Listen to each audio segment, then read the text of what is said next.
Nah, saudaraku, hari ini, jadi selama 3 kali meeting ini, kita akan bersama-sama memfokuskan diri tentang kemampuan bagaimana kalau kita menghadapi badai kehidupan.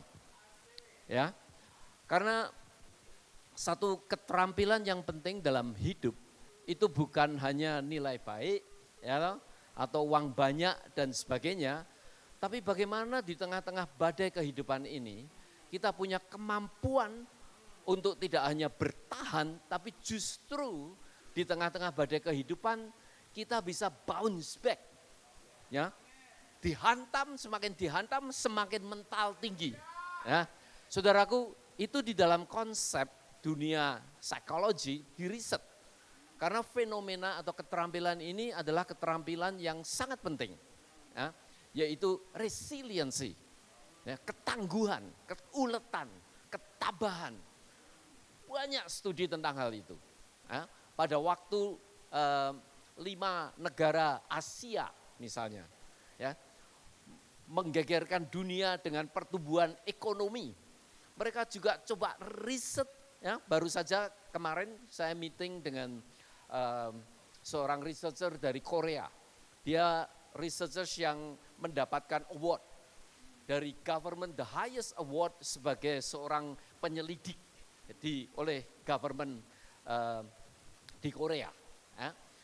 Profesor Kim, dan kita saat ini bersama-sama mencoba membuat riset tentang tingkah laku dan bagaimana kita bisa mengembangkan, misalnya efek daripada tingkah laku kita religiositas misalnya, ya, atau spiritualitas, efeknya terhadap kebahagiaan apa, kemudian moderating factornya apa yang bisa mengatur dan sebagainya, sehingga dengan demikian hasil-hasilnya dapat diimplementasikan untuk kebahagiaan dan juga kesejahteraan manusia pada umumnya. Ya.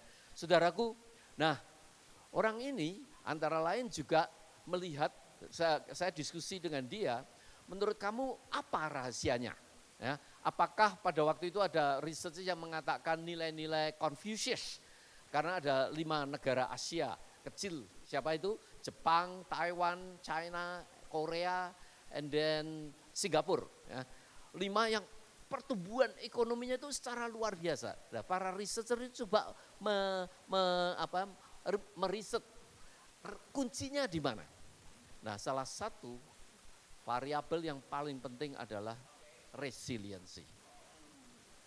Ketabahan, ketangguhan di dalam menghadapi badai kehidupan bukan hanya kolaps, ya, tidak hanya kolaps, tapi dia justru di tengah-tengah badai kehidupan dibanting semakin mumbul.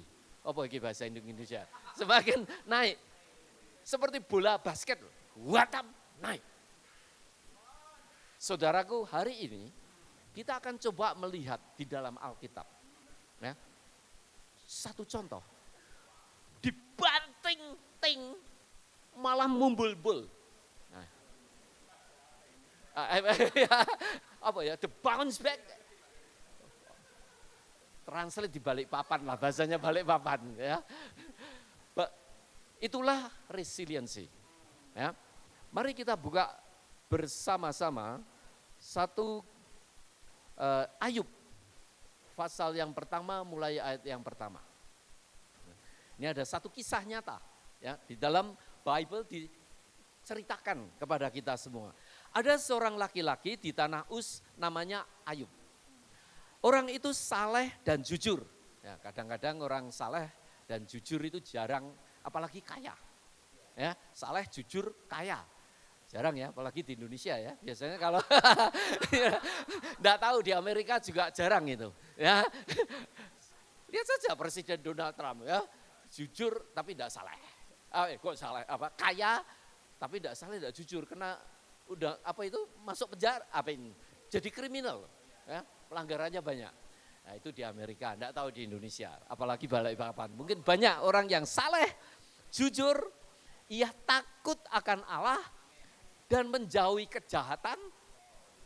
Ia mendapat 7 anak laki-laki, 3 anak perempuan, memiliki 7.000 ekor kambing domba, 3.000 ekor unta, 500 pasang lembu, 500 keledai betina, dan budak-budak dalam jumlah yang sangat besar.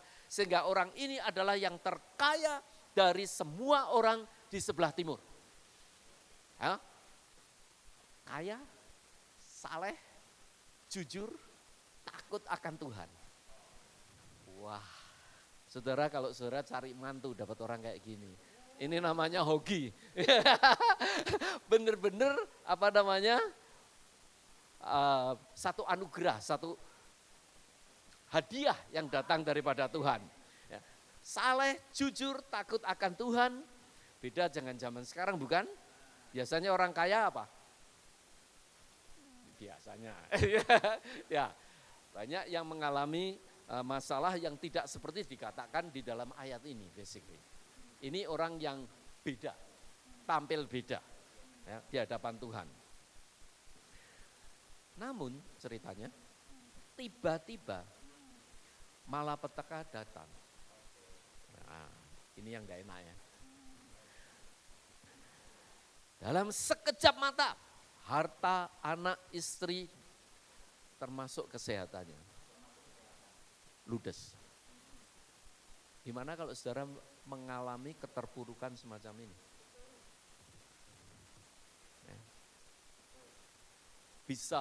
Saudara bisa belajar di sini. Kemakmuran di dunia ini tidak kekal. Bisa hilang mendadak. Bahkan datangnya bisa sekejap. Ayat 17, Ayub 1:17. Sementara orang itu berbicara, datanglah orang lain dan berkata, orang-orang Kasdim membentuk 3 pasukan, lalu menyerbu unta-unta dan merampasnya serta memukul penjaganya dengan mata pedang. Hanya aku sendiri yang luput, sehingga dapat memberitahukan hal itu kepada Tuhan. Sementara orang itu berbicara, datanglah orang lain dan berkata, anak-anak Tuhan yang lelaki dan yang perempuan sedang makan-makan dan minum anggur di rumah saudara mereka yang sulung. Maka tiba-tiba angin ribut bertiup dari seberang padang gurun. Rumah itu dilandanya pada 4 penjurunya dan roboh menimpa orang-orang muda itu sehingga mereka mati. Hanya aku sendiri yang luput sehingga dapat memberitahukan hal itu kepada Tuhan. Bayangkan saudara, kalau saudara mengalami keadaan seperti Ayub. Ayub menderita secara fisik, sosial, secara psikologis, dan bahkan spiritual. Saudara percaya Tuhan, mengikut Tuhan dengan sungguh-sungguh. Suddenly, biasanya orang itu punya pikiran otomatis, semakin dekat dengan Tuhan, diberkati melimpah-limpah. Ini ceritanya memang betul keadaannya semacam itu. Berarti ini entek-entekan, apa ini, bangkrut. Habis-habisan. Bayangkan saudara. Ia berhadapan kefanaan manusia, kesementaraan manusia. Pada akhirnya semua manusia akan mati. Tapi dia hidup, dia sudah menghadapi kematian bukan hanya secara, mendekati kematian dengan kesehatannya hancur, sosialnya, nama baiknya menjadi hancur. Orang lihat hartanya. Tapi kalau saudara tidak punya harta, berapa yang masih memuja saudara? Dia mengalami semua. Kematian secara sosial, secara fisik, keterpurukan. Tidak gampang. Tidak gampang. Saya pernah satu hari malam waktu itu saya masih ingat, istri saya tanya sama saya mau ngisi FAFSA. Di Amerika itu kalau mau beasiswa tiap tahun harus ngisi seperti form pemerintah untuk anak sekolah, namanya FAFSA. Nah, salah satu pertanyaannya itu berapa duit yang masih sisa di bank account kamu. Jadi kekayaannya berapa sisanya, cash-nya itu berapa. Lah malam-malam itu istri saya tanya sama saya. Nah saat itu sebetulnya kita ada uang ya kita masukkan investment dan sebagainya. Waktu itu ya saya namanya orang dagang ya. Jadi bukan hanya saya kerja, bukan saja saya melayani Tuhan, tapi saya juga self support basically. Ya, self support. Jadi antara lain saya membuat banyak investment juga.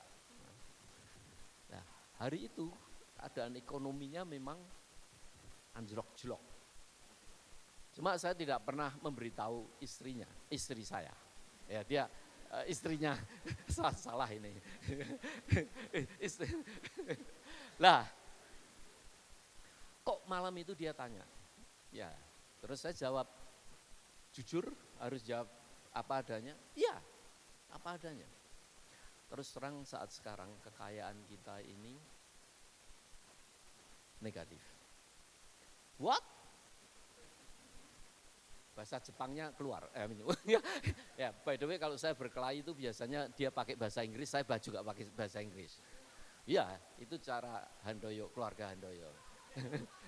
Kalau mesraan kita pakai bahasa Jawa. Kalau harian itu bahasa gado-gado, campur aduk. Nah ini dia gitu, what? What do you mean?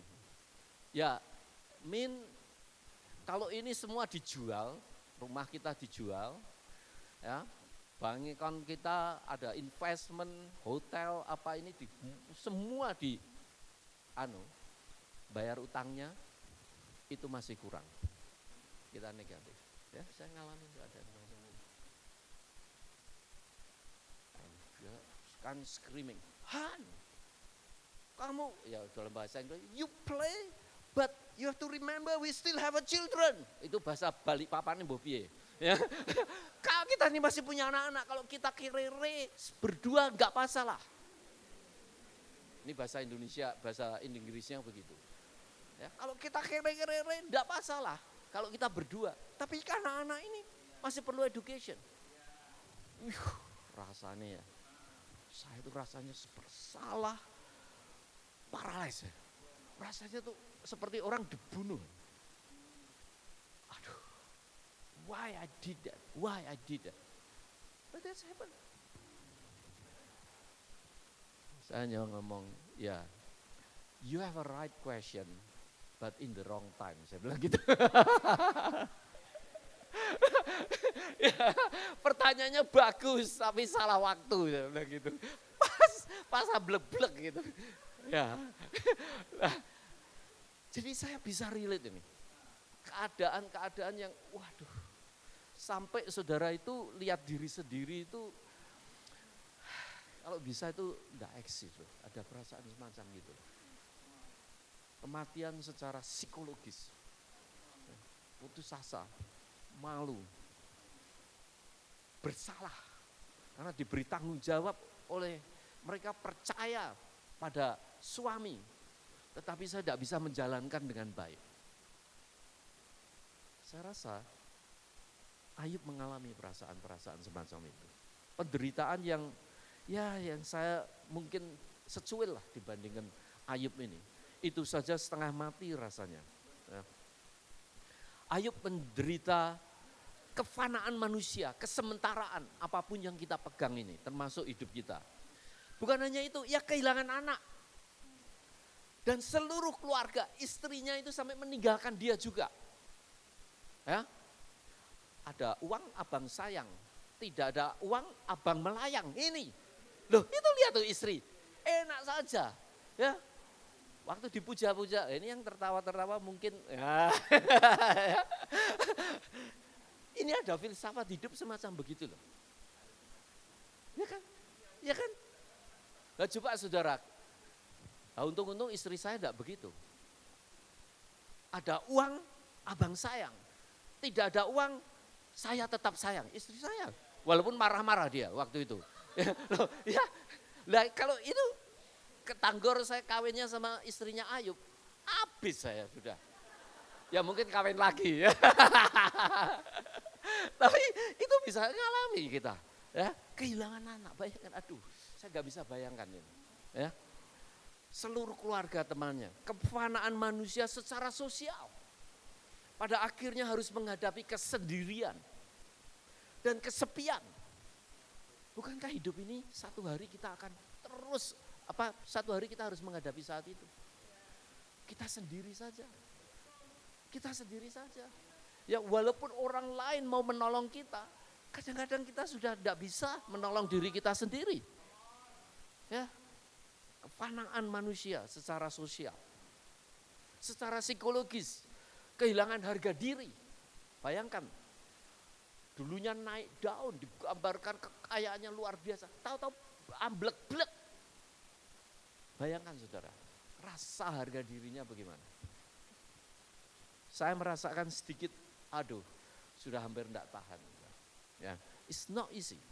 Kehilangan harga diri, status, dan persepsinya sebagai manusia yang beruntung, manusia yang saleh, manusia yang diberkati oleh Tuhan. Apalagi kalau teorinya semakin diberkati semakin dekat Tuhan, semakin kere semakin jauh dari Tuhan. Ya kan? Health and wealth gospel misalnya.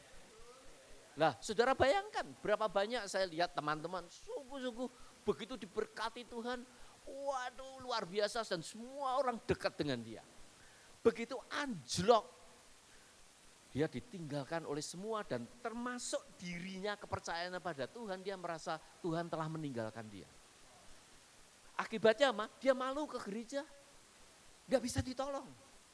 Justru saat-saat di mana kita perlu Tuhan, kadang teologi kita bisa, saudara lihat, pada waktu termasuk teman-temannya waktu Ayub amblek-blek, itu bagaimana yang dia lakukan? Yub, pasti ada dosa.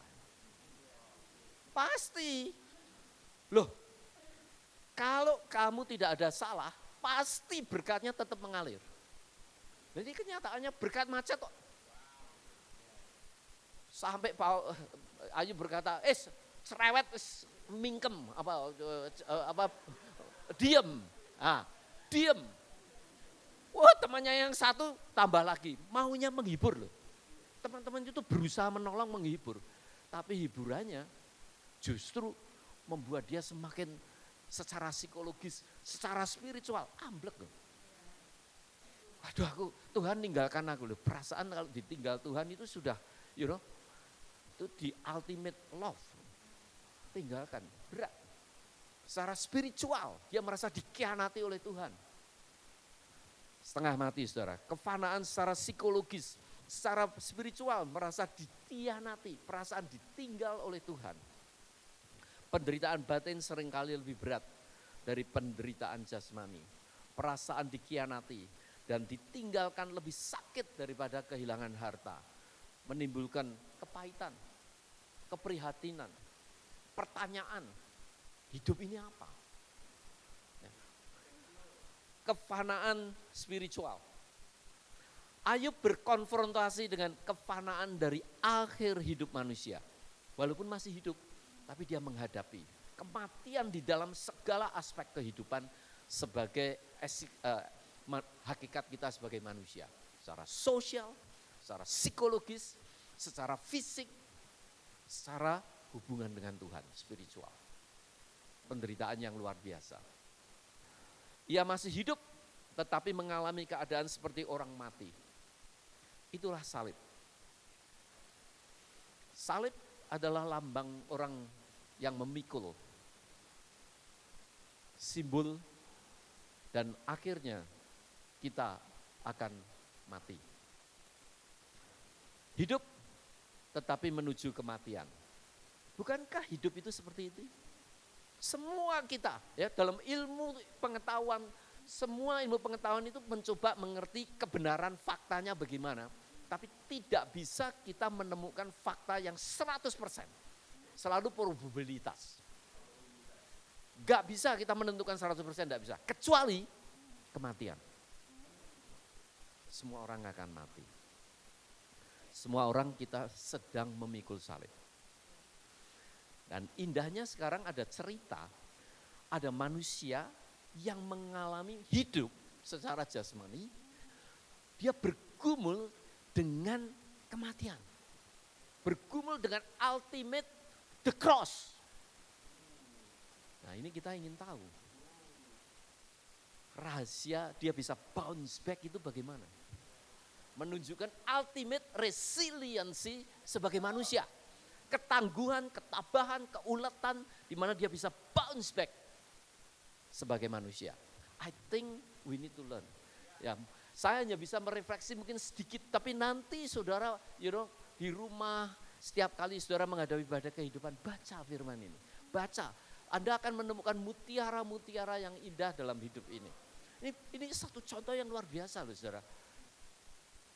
Satu kisah yang sungguh-sungguh luar biasa. Ya. Ketangguhan Ayub dalam meresponi badai kehidupan. Ayat 20 mengatakan begini. Maka berdirilah Ayub lalu mengoyak jubahnya dan mencukur kepalanya. Kemudian sujudlah ia dan menyembah. Katanya, dengan telanjang aku keluar dari kandungan ibuku. Dengan telanjang juga aku akan kembali ke dalamnya. Tuhan yang memberi, Tuhan yang mengambil. Terpujilah nama Tuhan. Dalam kesemuanya itu, Ayub tidak berbuat dosa dan tidak menuduh Allah berbuat yang kurang patut. Sesudah dia melakukan hal itu, bergumul menghadapi tekanan-tekanan secara sosial, ya, apalagi family-nya meninggalkan dia semua, teman-temannya mengkuliahi dia dengan cara yang justru maunya menghibur tapi menambah keterpuruan perasaannya. Ayat 2, Ayub ini kita ambil cerita secara keseluruhan. Di dalam ayat 42, ayat 10 dan 12. Tuhan memulihkan keadaan Ayub. Bounce back. Setelah ia memohon kepadanya dan Tuhan menambah milik Ayub 2 kali lipat dari yang semula. Maka datanglah kepadanya semua saudaranya laki-laki dan perempuan. Ada gula, ada semut. Semua kenalannya yang dari dahulu kala, yang Melayu ngiprit waktu dia habis-habisan. Mereka makan bersama-sama dengan dia di rumahnya. Mereka menyatakan belas kasihan kepadanya dan menghibur hatinya atas segala malapetaka yang telah didatangkan Tuhan kepadanya. Mereka masing-masing memberinya uang logam dan anting-anting emas. Dan saudara bisa lihat ya, Ayub diberkati 2 kali lipat. Semua datang dan dipulihkan kembali. Bayangkan 2 kali lipat itu berarti semakin dihantam semakin mumbul. That's what resiliency is. Ayub mendemonstrasikan the ultimate resilience of human being. Keuletan, ketabahan.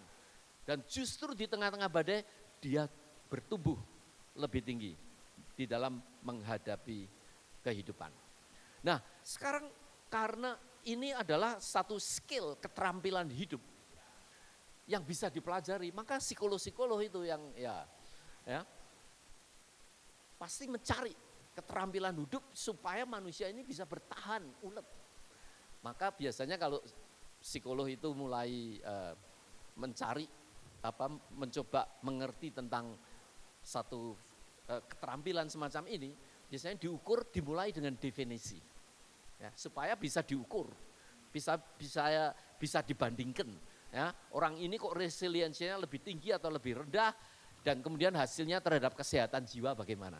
Itu psikolog kan begitu. Nah, ini sekarang mulai dengan definisi. Resiliency itu adalah the capacity di dalam Oxford Dictionary misalnya, to withstand, untuk bertahan, or to recover quickly from difficulties, toughness. Di tengah-tengah badai kehidupan adalah resiliency adalah kemampuan untuk bertahan, bukan hanya bertahan, tetapi juga remarkable, recover quickly. Bisa sembuh dengan cepat, bisa menghadapi badai dengan cepat, bahkan juga disebutkan di sini the ability of a substance of object to spring back into shape. Jadi tengah badai langsung balik bisa mumbul gitu, bisa naik. Seperti per itu, semakin digencet semakin jebret ke atas gitu ya. semakin kuat. Nah, itu. Elasticity. Like an island. excellent in variability and resilient. Jadi resiliency adalah kemampuan seseorang atau kelompok untuk pulih dan beradaptasi setelah menghadapi kesulitan. Tekanan atau perubahan, apalagi zaman sekarang, terus berubah. Ini saya beli iPhone ini, baru 2 bulan kemarin, baru lunas karena nyicil selama 2 tahun, ya baru lunas sih. Kemarin saya ke Jepang, saya coba install internet, katanya ini sudah kuno, nggak bisa. Bayangkan toh, baru lunas sudah kuno. Ini nama apa? Perubahan, begitu cepat. Katanya apa dulu, SIM-nya katanya terlalu kuno, nggak bisa di-tag internet di Jepang. Sudah bayar, nggak bisa dipakai. Gara-gara ini baru, katanya baru lunas. Baru lunas sudah nggak bisa dipakai. Gak edan, amin. Ya, gak gila ini. Perubahannya terlalu cepat. Nah ini, begitu cepat. Resiliensi adalah kemampuan seseorang atau kelompok untuk pulih dan beradaptasi, fleksibel setelah menghadapi kesulitan, tekanan atau perubahan. Perubahan itu menimbulkan stres. Ini mencakup kemampuan untuk tetap bertahan, ulet, mengatasi tantangan, bahkan bukan hanya itu, bertumbuh dari pengalaman-pengalaman sulit. Jadi di tengah badai justru mendapat kesempatan untuk bertumbuh. That's resilient person. Resiliensi tidak hanya berarti kembali ke keadaan semula sebelum adanya kesulitan, tetapi juga bertumbuh dan berkembang. Menjadi lebih kuat dan lebih tangguh sebagai hasil dari pengalaman tersebut. Gambaran Alkitab diberkati 2 kali lipat. Lebih tangguh, lebih jaya, lebih tabah, dan bisa lebih menjadi berkat buat orang lain. That's what resilient. Contoh Ayub. Jadi saudaraku, sekarang kita perlu belajar rahasianya. Ya kita lihat ya, di Ayub ini caranya bagaimana menghadapi itu. Ya ini open for interpretation ya. Jadi kita baca sama-sama Alkitab, saudara tubuh Kristus, mari kita pelajari bersama-sama. Ya, nah saya hanya berikan poin-poin yang menurut saya, ini interpretasi saya. Ya. Tapi please, do together, think, ya, pikirkan ini, karena kita akan menemukan mutiara-mutiara kehidupan. Ya. Ayub, it's amazing. Dan kemudian kita aplikasikan dalam kehidupan ini. Nah nanti session berikutnya, saya akan coba menceritakan dari hasil-hasil riset di dalam dunia psikologi. Bagaimana manusia itu bisa menjadi perkasa dan tangguh. Komponen apa? Ini dari kacamata teologi dari bawah. Diobservasi orang-orang yang tangguh, yang ulet dalam hidup ini, itu komponen-komponen yang mempengaruhi hal itu apa? Ya, ini teologi dari atas, teologi revelation. Nah, bawah observation. Nah, revelation, observation. Teologi dari atas, teologi dari bawah. Ya, jadi ya sedikit komplit gitulah. Ya. Nah, saudaraku yang ayat yang ke-20. Ayub yang pertama ayat 20. Maka berdirilah Ayub lalu mengoyak jubahnya dan mencukur kepalanya, kemudian sujudlah ia dan menyembah. Katanya, dengan telanjang aku keluar dari kandungan ibuku, dengan telanjang juga aku akan kembali ke dalamnya. Tuhan yang memberi, Tuhan yang mengambil, terpujilah nama Tuhan. Dalam kesemuanya itu, Ayub tidak berbuat dosa dan tidak menuduh Allah berbuat yang kurang patut. Yang pertama, di dalam menghadapi resep pertama, kalau kita menghadapi badai kehidupan apapun juga, mari kita lakukan seperti Ayub. Maka berdirilah Ayub lalu mengoyak jubahnya dan mencukur kepalanya, kemudian sujudlah ia dan menyembah. Saudara, jangan diambil literlek ini. Kalau mau dilakukan ya silahkan. Saya memang kemarin baru cukur, tapi bukan karena ya 60.000 ini buatan. Biasanya gratis karena yang cukur istri. Tapi kebetulan kemarin begitu sibuk sampai sini rambutnya agak gondrong. Saya di Bandung cukur 60.000 katanya. Ya. Simbol apa dia?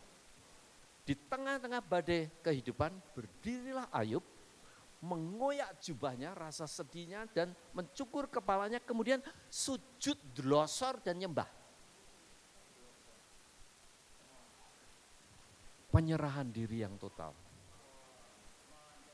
Penyerahan diri yang total. Penyerahan diri kepada kedaulatan Tuhan. Saudaraku, kalau saudara di tengah-tengah badai kehidupan apapun juga, saudara masih bisa kuat bertahan kalau kita tahu dan menyerah pada Tuhan. Saudaraku, saudara pengalaman enggak di sini, enggak tahu ya. Di Amerika saya ngalami, apalagi di Indonesia, di Jakarta, Bandung, namanya lalu lintas macet. Ngalami ya? Kemarin itu mau ke airport cepet-cepet ya kan, macet. Waduh, itu seperti kencing sudah mau keluar, gak bisa keluar. Apa itu? Ya harus tahan itu. Ini kan perlu resilient. Ya, udah bener loh. Harus cepet-cepet, aduh macet, cet macet. Waduh, rasanya. Saudaraku, Anda tidak akan tegang kalau Anda menyerah. Begitu saudara doa atau menyerah, ya udah terserah Tuhan lah. Tuhan tahu apapun yang terjadi, ya kalau sampai terlambat flightnya ya sudahlah menyerah. Itu ya seperti macet itu tiba-tiba ada helikopter datang, Handoyo jemput. Anda akan bisa mengalami ya semua penderitaan itu seperti gitu aja. Waktu kita menyerah sama Tuhan. Percaya kedaulatan Tuhan. Saudara bisa lihat, semua keadaan resiliensi itu kemampuan pada waktu kita itu menyerah tentang hakikat hidup ini loh. Kita ini bukan Tuhan. Semua ini sementara. Begitu ada pasrah di situ. Nah, tapi untuk mencapai titik itu enggak gampang loh. Enggak gampang, menyerah itu enggak gampang. Karena disitulah terletak di ultimate trust. Percaya pada Tuhan. Percaya kepada kedaulatan Tuhan. Apapun yang terjadi. And that's not easy. Maka kita perlu satu dengan yang lain untuk mengingatkan. Kadang kita ini sering demensia. Pikun, Alzheimer. Saling mengingatkan. Persekutuan semacam ini. Penyerahan diri kepada Tuhan, ketika kita menyerahkan diri kepada Tuhan, kita percaya bahwa Dia akan menyertai kita dalam setiap kesulitan yang kita hadapi. Mengakui kedaulatan Tuhan. Saudaraku, ayat ini juga menunjukkan bahwa Ayub menyerahkan dirinya kepada kedaulatan Tuhan. Dia tahu bahwa Tuhan adalah Allah yang maha kuasa dan tidak ada yang tidak mungkin baginya. Penyerahan diri kepada Tuhan ini membantu Ayub untuk tetap percaya, tetap punya meaning hidup kepada Tuhan. Bahkan ketika dia tidak mengerti mengapa dia harus menderita. Mengapa dia harus menderita. Dan itu diperlukan kemampuan untuk mengambil keputusan. Saudaraku, ceritanya saudara tahu kenapa, Ayub itu tiba-tiba menjadi demikian. Kalau saudara baca ayat Ayub itu, Tuhan itu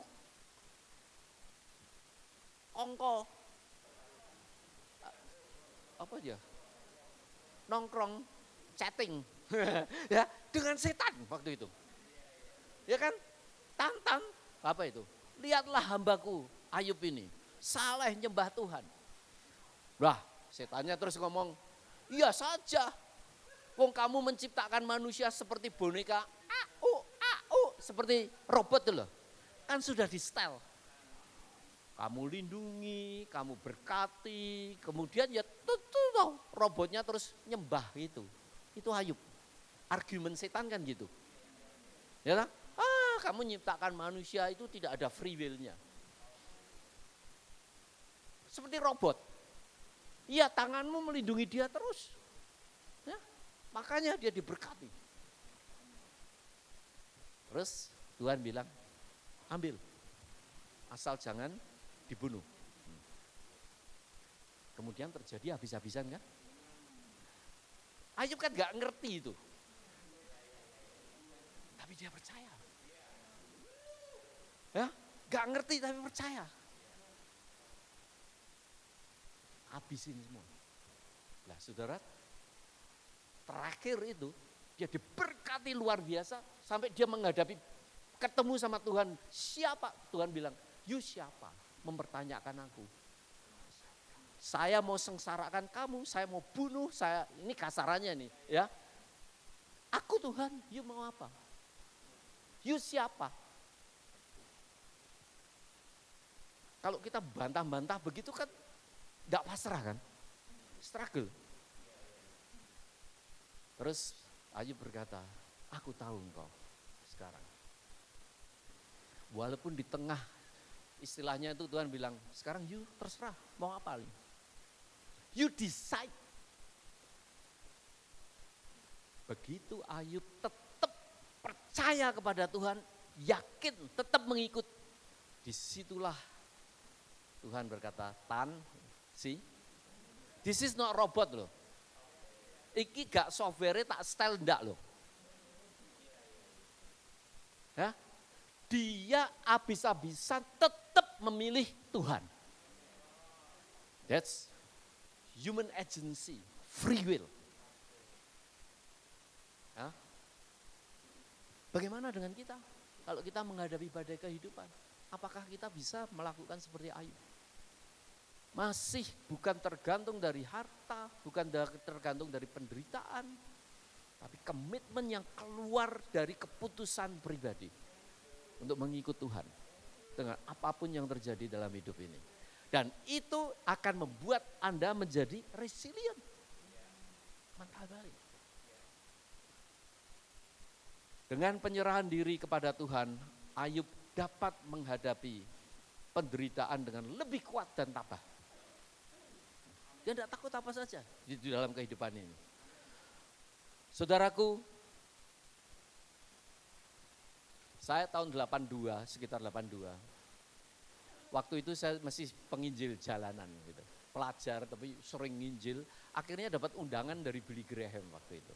Jadi semua penginjil jalanan, penginjil desa dan sebagainya dikasih ini, disupport pergi ke Belanda. Ya, untuk evangelik crusade daripada Billy Graham dibayari semua.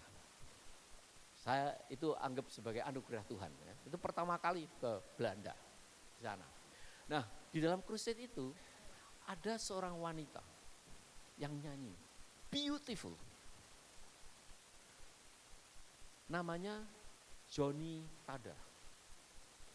Ini wanita dari Belanda, umur 16-17 tahun, satu hari dia main di pantai. Kemudian cantik sekali, saya ketemu cantik sekali. Waktu itu dia lompat ke sungai atau apa, ternyata sungainya itu tidak begitu dalam. Dia terantuk kepalanya, kemudian sejak itu dia lumpuh paralysis, hanya yang bisa digerakkan hanya kepalanya saja. Saudara bayangkan, kalau saudara umur 17 tahun, begitu cantik, suddenly hanya kepala yang bisa digerakkan. Johnny F. Tada. Saya ketemu secara pribadi. Bayangkan perasaannya. Seperti Ayub, Johnny tidak langsung menerima kenyataan kondisinya yang sulit. Namun melalui proses waktu yang panjang, dia bergumul. Ia mengalami pertumbuhan rohani dan penyerahan diri kepada Tuhan. Dan Joni tidak hanya menerima keadaannya, tetapi ia juga menjadi penyembah. Terpujilah Tuhan, kata Ayub. Dan hari ini dia memberkati bagi banyak orang di dunia ini yang memiliki disability, ya, cacat menyandang cacat, orang yang disability, bahasa Indonesianya apa ya, disability, I don't know what. Orang yang cacat basically, tahu ya cacat ya. Joni menyatakan penyerahannya melalui pelayanan dan karya seni dan menjalani kehidupan yang penuh arti meskipun dihadapkan pada keterbatasan fisik. Apa yang dia lakukan? Dia belajar melukis dengan mulut.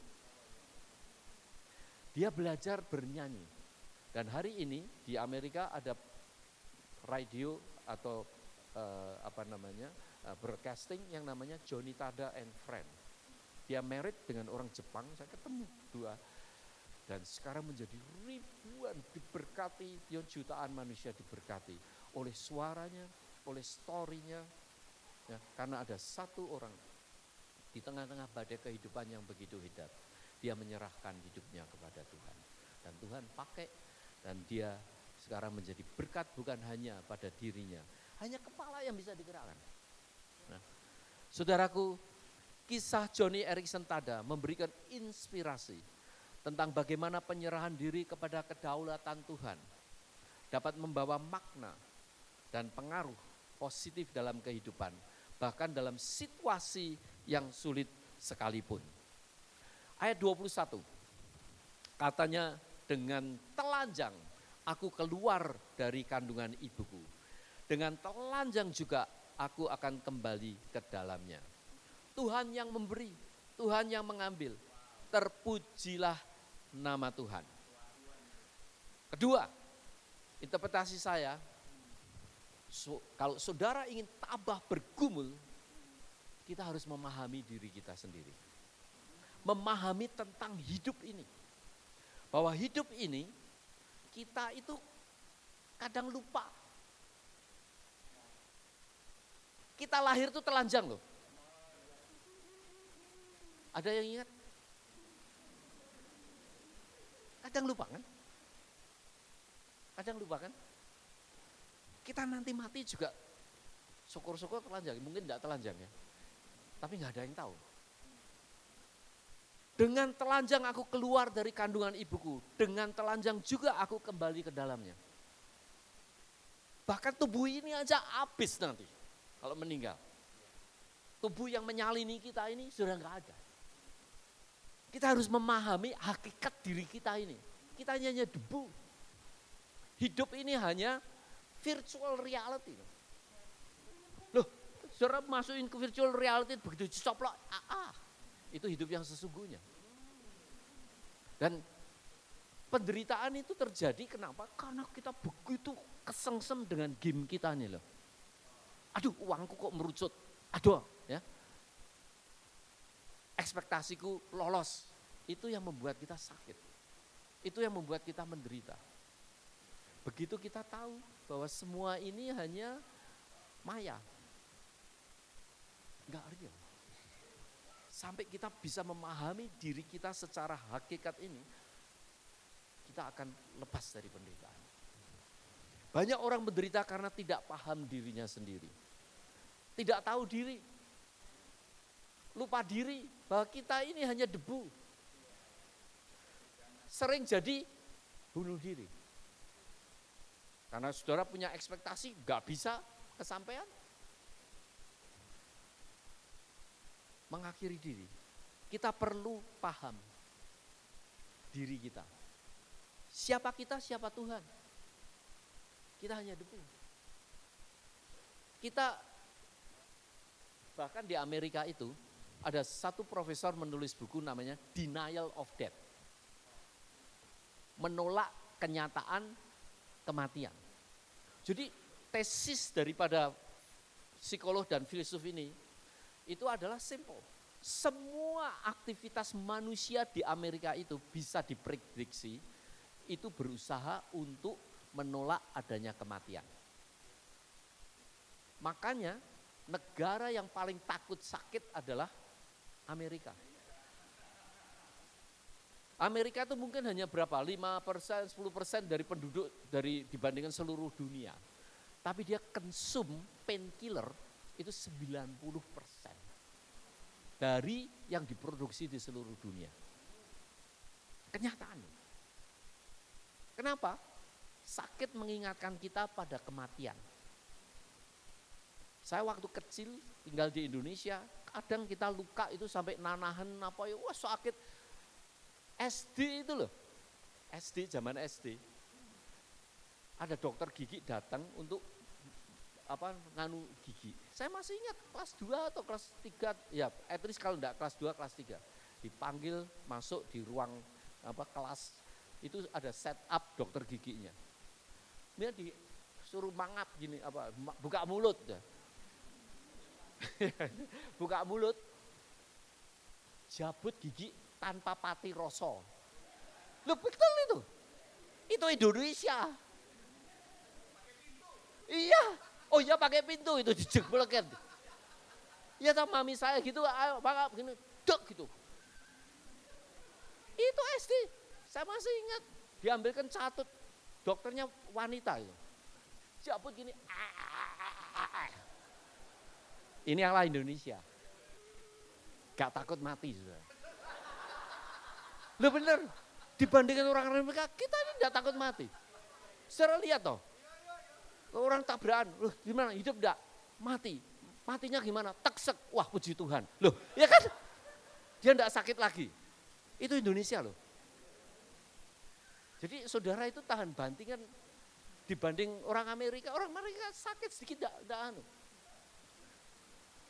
Orang kalau wanita melahirkan, hampir mungkin 70, termasuk istri saya waktu melahirkan, dikasih epidural. Epidural untuk mengurangi sakit waktu itu. Wanita Eropa enggak. Orang Afrika malah suruh melahirkan masuk hut, itu gedek tenda, suruh melahirkan sendiri loh. Bayangkan, ada suku-suku yang demikian. Tahan banting. Hakikatnya apa? Pemahaman tentang kemanusiaannya. Dia tahu kematian adalah bagian dari kehidupan. Ini hanya sementara. Ya, orang Amerika takut sengsara dia. Makanya bawa bom banyak-banyak, wah melindungi, dia defensifnya lihat nih. Seluruh dunia ini baru saja salah satu direktur kami, saya menjadi board director dari salah satu organisasi di gereja Mennonite. Itu kita ada direktur namanya direktur disaster service. Dia baru tulis doakan.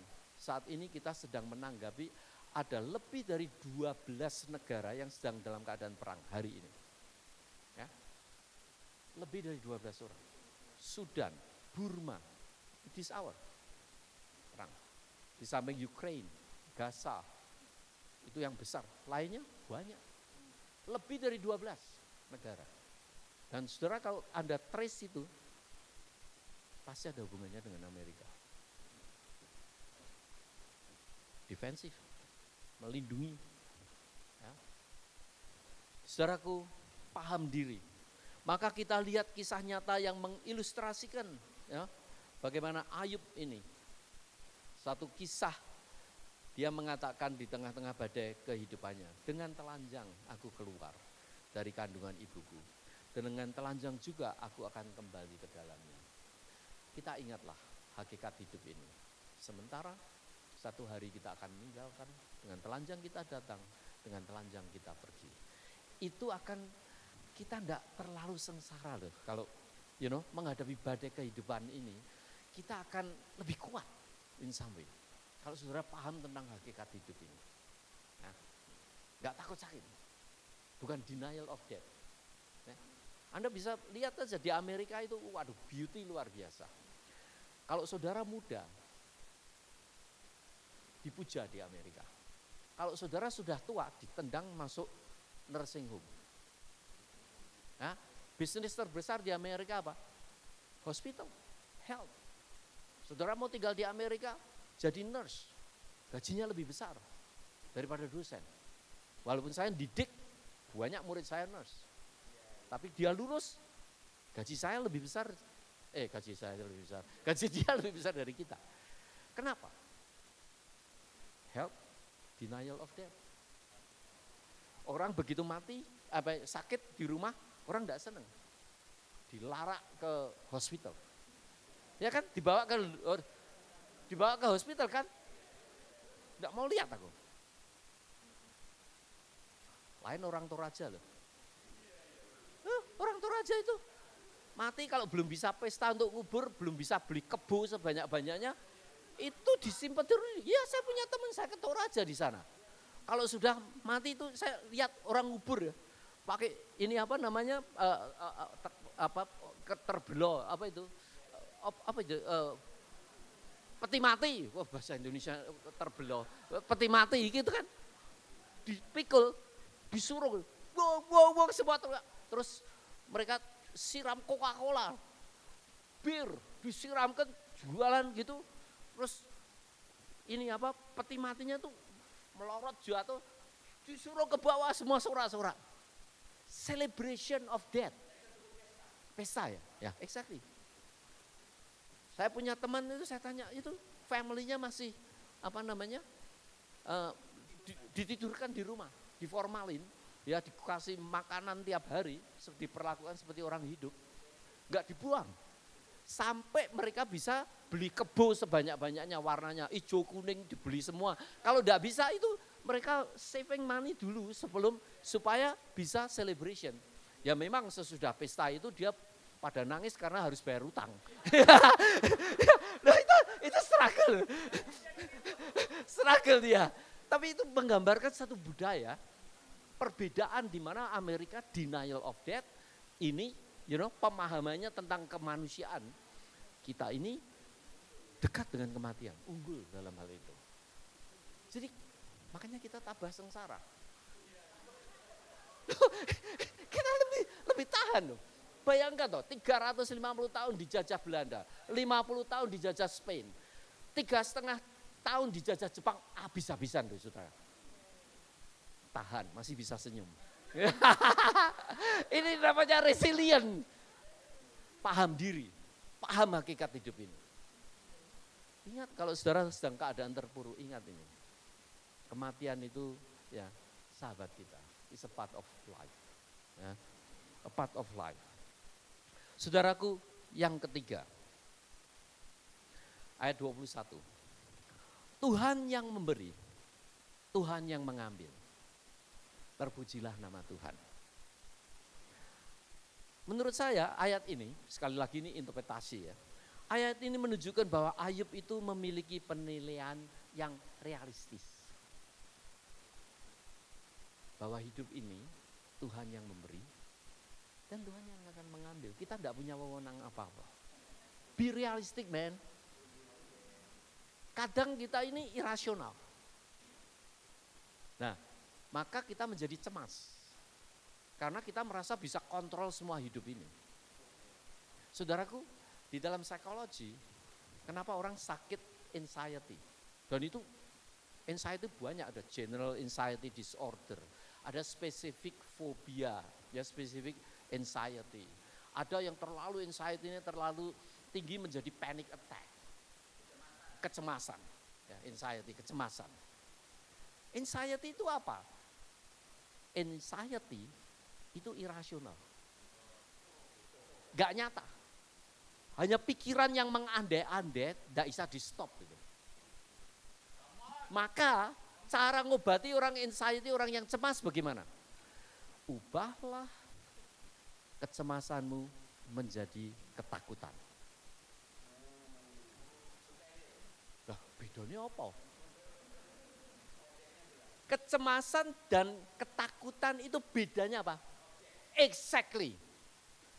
Ketakutan itu yang membuat Anda takut itu objeknya jelas. Realistis. Nih, Tuhan yang memberi. Semua yang saya punya itu Tuhan yang memberi. Ini kenyataan. Semua yang saudara miliki ini adalah pemberian Tuhan. bukan hak kita. Kalau saudara tahu rahasia ini, Matius 5 ayat 3 mengatakan, you will experience makarios, bahagia. Tulis itu Matius 5 kalau tidak salah ayat 3. Berbahagialah orang yang miskin di hadapan Tuhan. Karena mereka yang empunya kerajaan surga. Bukan soal makan atau minum kerajaan surga, Roma berapa itu? 7:14 ya. Tetapi soal kebenaran, damai sejahtera, sukacita di dalam Roh Kudus. Itu kerajaan Allah. Jadi kalau saudara menyadari bahwa kita orang miskin, itu orang yang tidak punya apa-apa. Meskipun Anda punya, tapi saudara itu sebetulnya kalau ingin bahagia, saudara itu tidak punya apa-apa.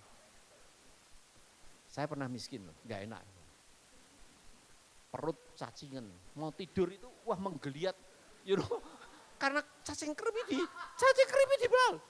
Ya Anda bisa tertawa mungkin pengalaman juga itu. Wah gak enak saudara, gak enak. Betul gak enak loh.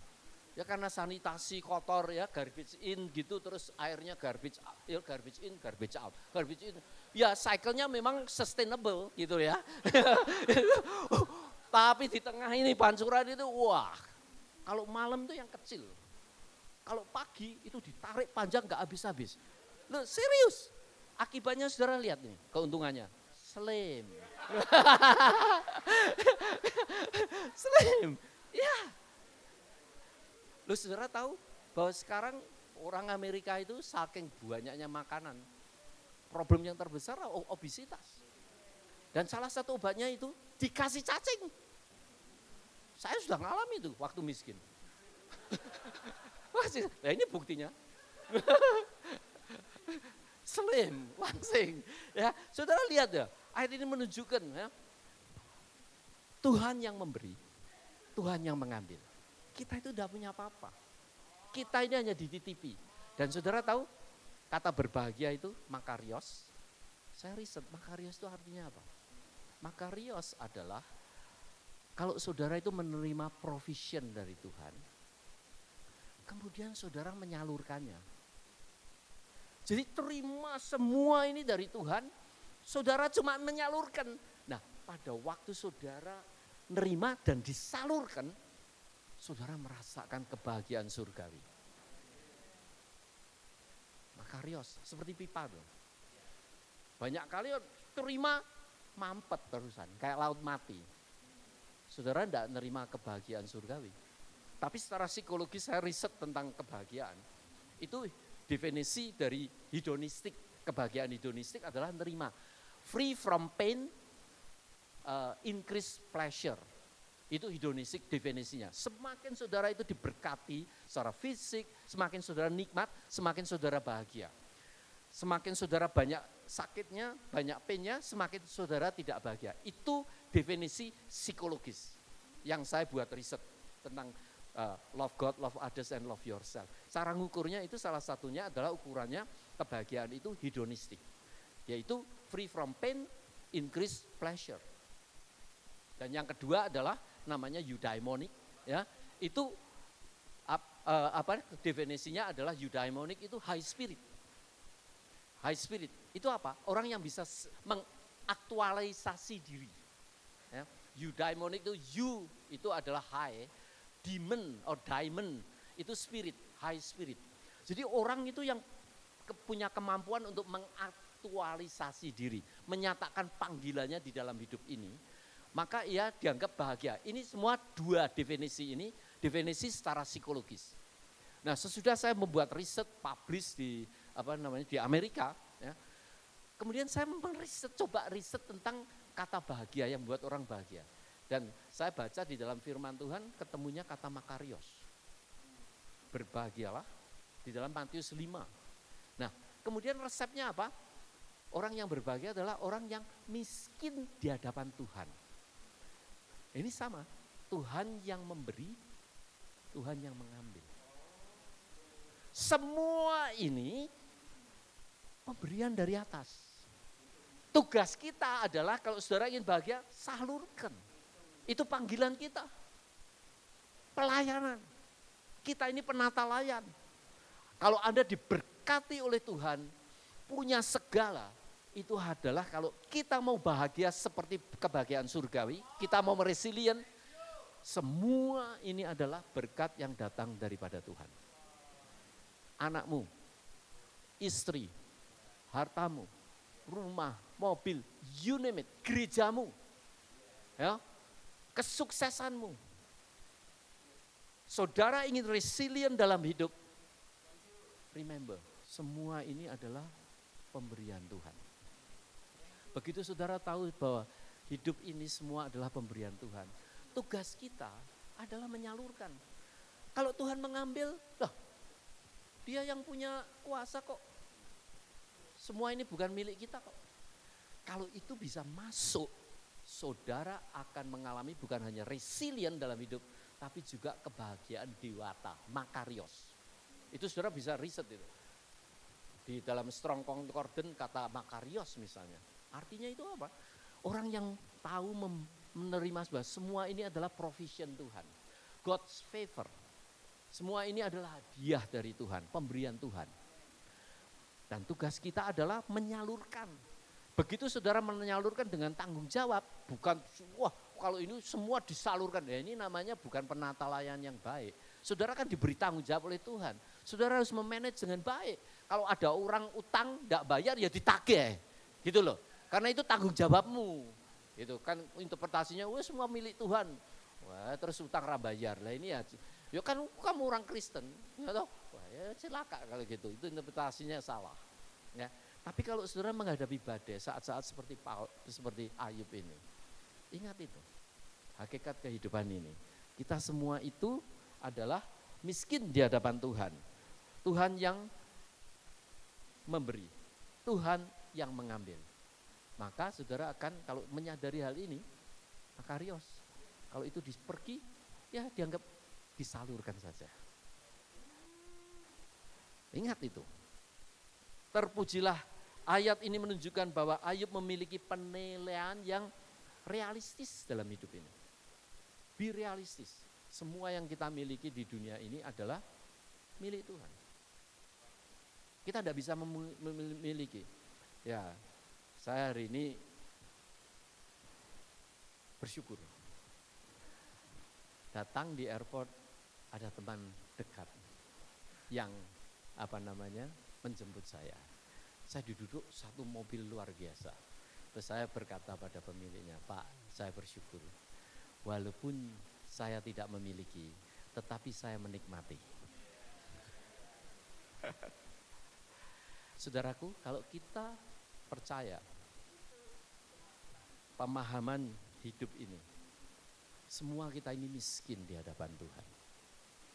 Jadi apa saja yang saudara miliki, itu adalah pemberian dari Tuhan. Realistis. Realistis. Tuhan yang memberi, Tuhan yang mengambil. Dengan penilaian yang realistis ini, Ayub dapat menghadapi penderitaannya dengan lebih kuat dan tabah. Saudaraku, hari ini kita belajar 3 hal. Yang pertama, definisi daripada resilient. Kemampuan, ketabahan hidup untuk bounce back.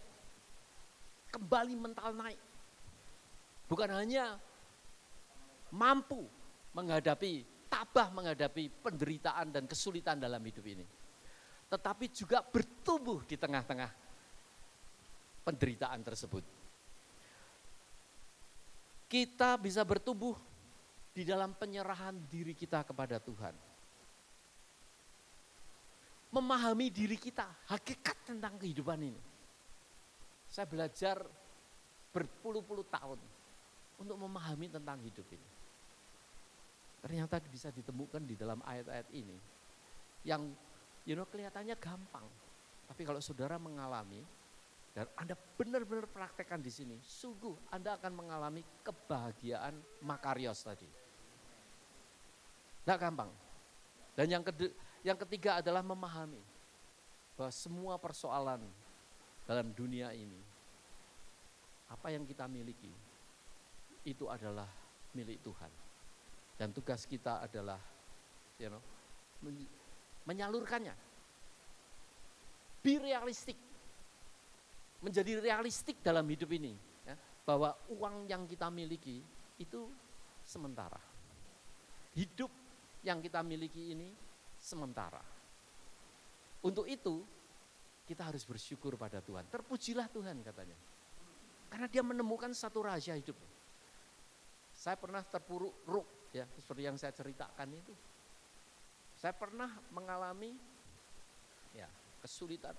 Saya pernah diberkati Tuhan luar biasa. Saya datang ke Amerika dengan uang $65. Tapi pernah satu hari saya mengalami diberkati uang itu. We are not talking about $1,000, million US. Tapi saya pernah mengalami dalam sekejap uang itu bisa hilang. Million US dollars. Saya nggak ngomong real ini, nggak ngomong ngecap, but a real life. Dan saat-saat pada waktu saya mengalami keterpurukan, ayat-ayat ini menolong saya untuk tidak gila. Lah betul, kita gila loh. Kalau ini milik Tuhan. Contoh aja lah waktu COVID-19 terjadi. Ada satu customer kita, 2 tahun gak bayar rent. Mau diusir keluar gak bisa. Hah? Waduh, utangnya makin numpuk. Sampai pada poin akhirnya ya, pada waktu pemerintah membuka peraturan untuk bisa mengusir mereka, ya saya masukkan ke court. Hire court-nya lagi, ada lawyer-nya harus bayar. Dan akhirnya orang itu keluar dengan utang mungkin hampir $30,000. Gimana keadaannya? Rasa mangkelnya pada waktu itu, ini di hotel, ya. Jadi orangnya itu tinggal 2 tahun lebih free. Wah, minta anduk tiap hari. Wah, semacam-macam dah. Lakuannya seperti raja begitu. Waduh, rasanya mangkel. Saudara bayangkanlah, kalau ada orang mengoccupy rumah saudara misalnya. Saudara harus bayar bilnya. Keadaan income tidak ada waktu COVID-19. Bocor terus, harus bayar bill tiap hari. Orang di situ kelakuannya kita harus melayani dia tiap hari. Bylaw enggak bisa ngusir. Enggak bisa, di Amerika enggak bisa. Enggak bisa. Setelah itu bisa keluar.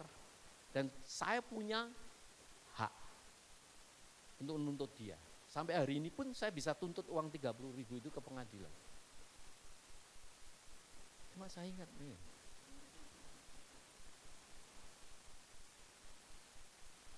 Saya berdoa, Tuhan, apa yang harus saya lakukan? Ya rasanya Tuhan bilang loh,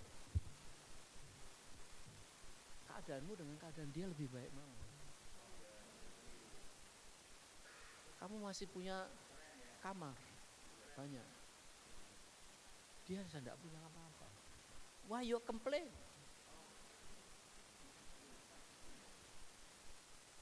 Apa kamar ini milikmu? Milik siapa ini? Aku kan cuma, you kan jongosku. Jongos tahu ya? Kacungnya Tuhan. Gak main-main loh. Make a good decision. Be realistic. Tuhan yang memberi, Tuhan yang mengambil, Tuhan yang mengutus kamu. Ini kesempatan untuk kamu jadi berkat orang lain. Wah, mau melet enggak? Mau tertawa tuh tertawa kecut loh. Gak bisa, sulit, enggak gampang. Enggak gampang. Tapi kalau kita ini pikir itu, sharing. Waduh, begitu tahu ini, Tuhan, thank you Lord. You give me opportunity. Tuhan memberi kesempatan untuk menyalurkan berkat Tuhan, untuk mengasihi sesama. Saya rilis. Enggak sabar. Tapi saat ini, hari ini, ada satu customer, niatnya memang gak bayar. Yo tak tagih sampai hari ini tak tagih. Tak tagih. Lo ya tau, ini kacungnya Tuhan. Ini kurang ajar. Gak punya responsibility. Anak istri saya butuh makan loh. Ya toh, kita kerja untuk ini kan supaya kita ini bisa running ekonomi dengan baik. Be fair. Kerajaan Allah bukan soal makan minum, tapi soal kebenaran. Beneri piye lah. Loh ya kan? Supaya ada perdamaian. Lah kalau kita di-violate hak kita, ya kita tidak damai dah. Tidak fair. Nah, kita perlu fair, tidak fair, bagaimana mencari perdamaian. Lihat dari kacamata Tuhan. Ada masanya kita ini diberkati. Ada masanya kita mengalami semacam ini. Remember that. Pahami diri kita. Pergumulan-pergumulan kita. Gimana kita cara menyalurkan berkat. Bagaimana kita menuntut tanggung jawab seseorang. Bagaimana kalau kita ini kehilangan sama sekali. Ayub memberi contoh. Dia paham akan dirinya. Dia tahu akan kehidupan, hakikat daripada kehidupan ini. Ya. Dia di dalam segala hal,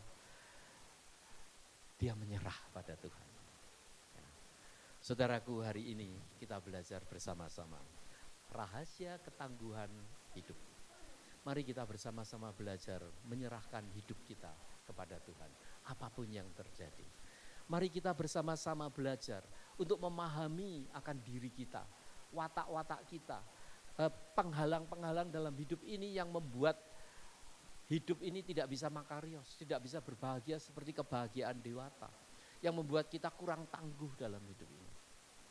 Memahami secara realistis bahwa semua ini adalah milik Tuhan. Tuhan yang memberi dan Tuhan yang mengambil. Mari kita masuk di dalam doa. Mari Pak Hiro. Tepuk tangan buat Tuhan. Ini ibadah workshop Pak, jadi kita belum mau doa karena sudah masuk 2 pertanyaan. Makanya kita potong perjamuan kudus dan apalagi yang tadi itu biasanya lagu-lagu. Tapi 2 pertanyaan dibaca dulu. Nah ini ya. Pak Prof bisa di depan dulu, Pastor Denny ambilkan kursi 1. Ini bedanya ibadah workshop saudara ya. Jadi tidak langsung setelah ini kita doa berkat ya. Izin bertanya, bagaimana kita tetap sabar supaya kan bisa lebih relate kan. Jadi harus ada pertanyaan, ada jawaban. Bagaimana kita tetap sabar, kasih ono mic 1.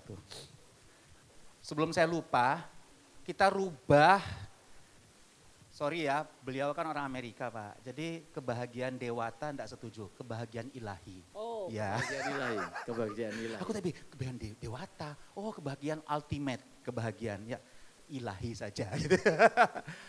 Baik. Bagaimana kita tetap sabar menghadapi lingkungan dan orang-orang yang hidup penuh dengan keluhan. Bagaimana harus menyikapi keluhan yang muncul dari orang-orang tersebut. Monggo Pak, silakan. 2 saja ya, kita langsung tutup setelah ini ya.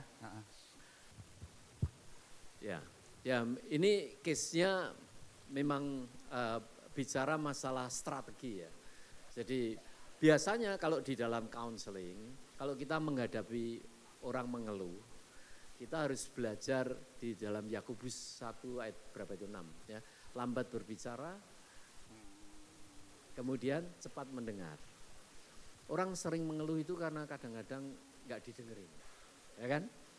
Anak misalnya, mah minta makan, maminya sibuk, dibiarin aja.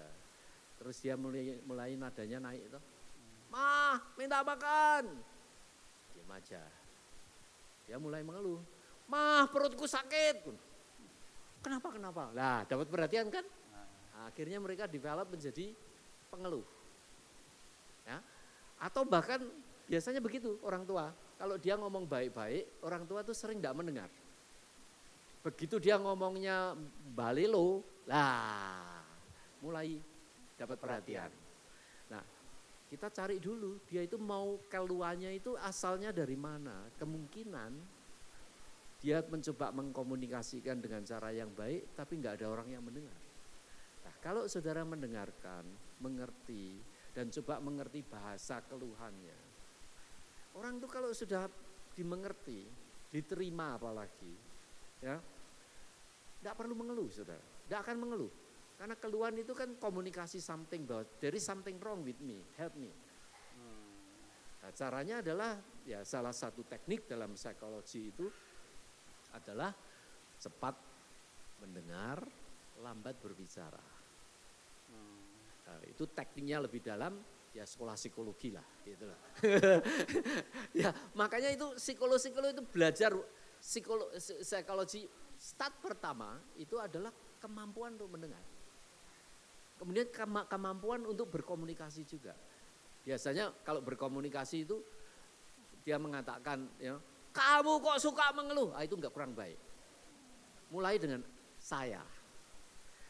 Ya, saya ini ya agak bingung juga, kamu kok tiap hari mengeluh. Itu lebih memungkinkan tidak menaikkan tingkat tensinya. Kalau kita mulai dengan saya, kemudian lebih spesifik pada kejadiannya apa. Gitu. Saya merasa, ya, kemudian feelingnya bagaimana, kejadiannya apa, ditunjukkan. Nah ini cara komunikasi. Kemudian kalau orangnya mengeluh didengarkan, kemudian coba disarikan. Gitu. Ya, perutku sakit, gini, wes pokoknya aku enggak mau pergi apa. Wah kelihatannya kamu saat ini sedang frustasi ya. Jadi disarikan perasaannya itu apa, kemudian kejadiannya, makanya kamu mengatakan demikian. Nah itu begitu orang itu dimengerti, dia akan lego, dia tidak akan ngeluh lagi. Itu teknik psikologi. Tapi di dalam Alkitab juga mengatakan yang sama. Bagaimana kita harus sabar menghadapi lingkungan, bukan hanya sabar, tapi juga coba mengerti. Ya, kenapa dia itu mengeluh, kenapa? Sebab semua tindakan kita itu, termasuk keluhan, itu adalah komunikasi. Orang itu tidak bisa tidak berkomunikasi. Ya. Diem itu juga komunikasi, aku gak mau ngomong. Ya ngomong, diem aja. Ya kan? Itu dia withdraw, gak mau ngomong.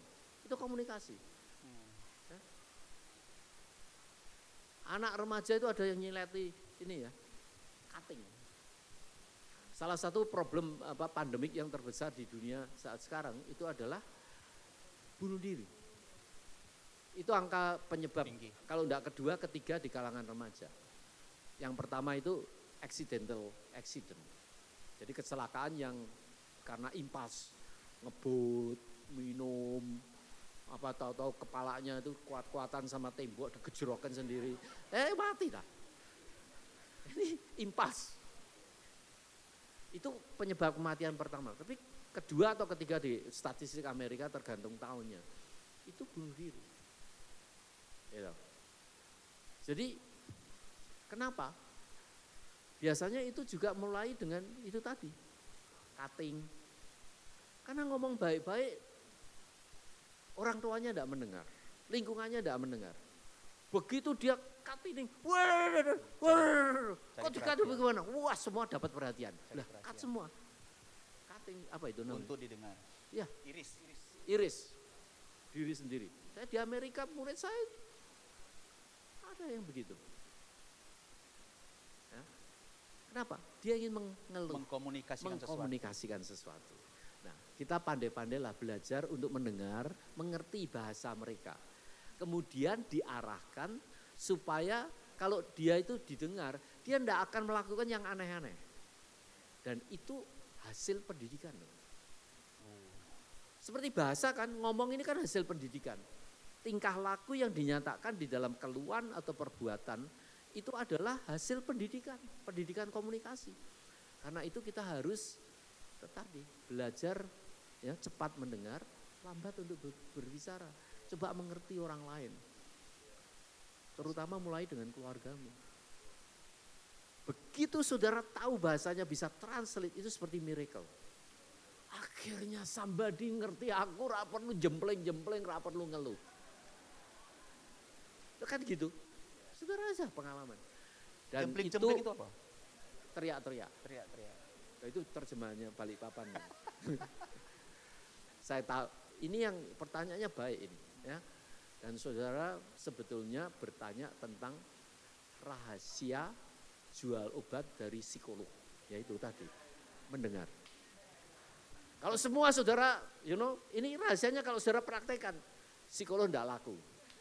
Serius. Yakobus 1 ayat 6 itu tadi. Ya. Lambat berbicara, tapi cepat mendengar. Oke, mungkin saya agak elaborasi sebentar. Mungkin bisa jadi seperti ini pertanyaan, tapi bisa saja apakah kalau kita tinggal dengan orang yang sering mengeluh, secara psikologis bisa menjadi toksik buat kita. Saya elaborasi aja ya, saya tambah. Mungkin bukan itu maksudnya, tapi kira-kira bisa juga dielaborasi seperti itu. Apakah kalau kita dengan orang yang mengeluh terus akhirnya jadi toksik buat kita gitu loh. Oh ya pasti. Ya sama. How to handle. Ya itu tadi. Ya. Kalau sampai kita tidak kuat, kita kan tahu diri. Kalau tidak kuat, ya panggil psikolog. Supaya laku. Atau panggil pendeta. Itu dulu. Panggil gembala komsel untuk dikasih telinga. Kan gitu Pak ya?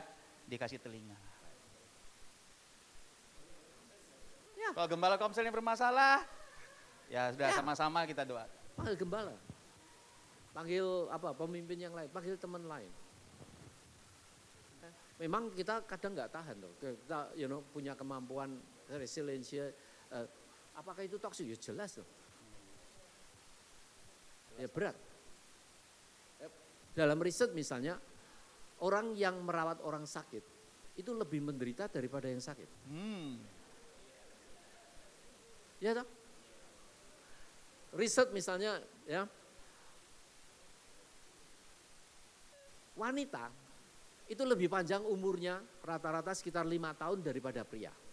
Jadi pria itu lebih cepat mati. Dibandingkan wanita. Lu serius? Kenapa? Ternyata di riset itu ditemukan begini. Memang wanita umurnya lebih panjang. Tetapi sakit-sakitan. Oh. Gak enak. Loh betul. Artinya jadi terpaksa prianya itu merawat wanita. Makanya dia cepat mati. Loh ini serius. Ini kenyataan statistik. Serius loh ini statistik Jadi ini. quality hidupnya itu ternyata wanita itu lebih kurang. Walaupun umurnya lebih panjang. Tapi kualitas hidup lebih kurang. Ya artinya sakit-sakitan. Karena sakit-sakitan. Right. Jadi pria itu ya sehat terus kemudian teksek gitu.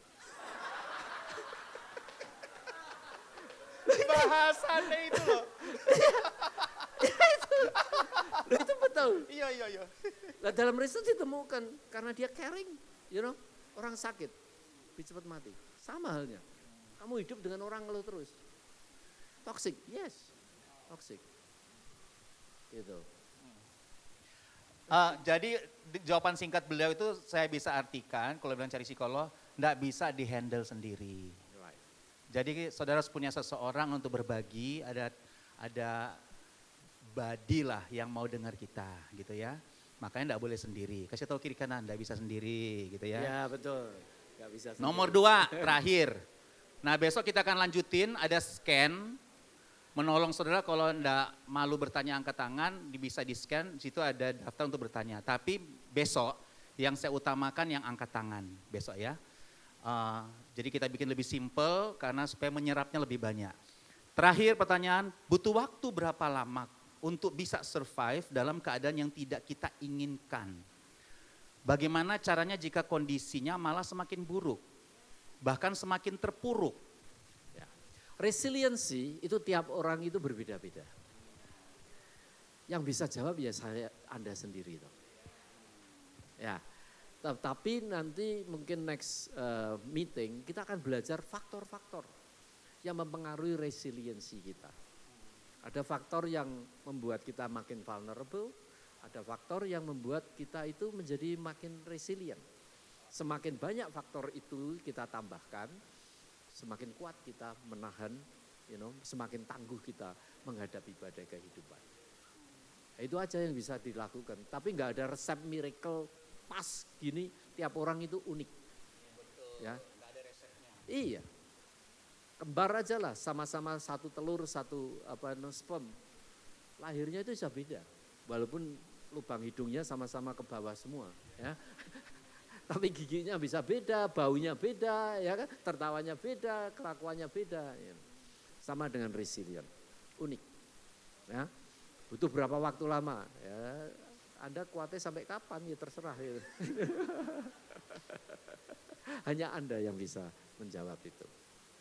Tapi yang kita bisa lakukan adalah supaya menambah resiliensi itu, kita belajar tentang faktor-faktor yang sudah diriset dalam ilmu pengetahuan. Apa yang membuat kita ini bisa makin resilient? Apa yang membuat kita ini bisa makin terpuruk? Gitu. Ya, itu yang kita, maka sebagai tubuh Kristus kita akan bersama-sama bertumbuh untuk supaya protective factor-nya itu bisa makin lebih tinggi. Tepuk tangan buat Tuhan lewat Pak Virgo. Terima kasih Pak Virgo. Sama-sama. Sampai sesi kedua besok kita bisa pulang, makan, istirahat, ketemu di sesi 2.